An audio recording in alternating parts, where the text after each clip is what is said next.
Votre enfant doit savoir résoudre des problèmes dont la résolution implique des conversions de longueur, de masse, de capacité, de temps et de monnaie. Comment pourra-t-il suivre une recette de cuisine s'il ne sait pas convertir les unités? Si votre enfant confond les unités de mesure, il aura du mal à résoudre des problèmes de conversion. Dans ce cas, nous vous invitons à regarder la vidéo traitant de cette difficulté dans la rubrique Grandeurs et mesures. Si votre enfant a du mal à comprendre l'énoncé du problème, comment pourra-t-il le résoudre? Dans ce cas, faites-lui relire à voix haute l'énoncé. Puis, demandez-lui d'expliquer son contenu avec ses propres mots.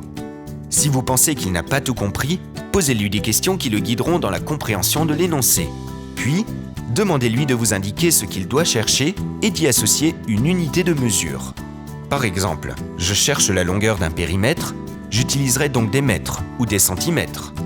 Je cherche le prix d'un objet, j'utiliserai donc des euros et des centimes.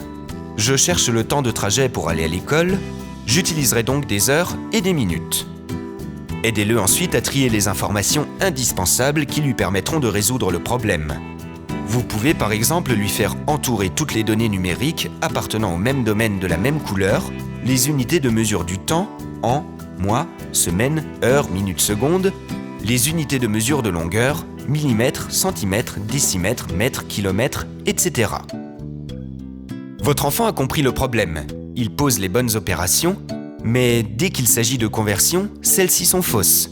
Construisez avec lui des tableaux de conversion qui seront des outils d'aide et affichez-les au-dessus de son bureau.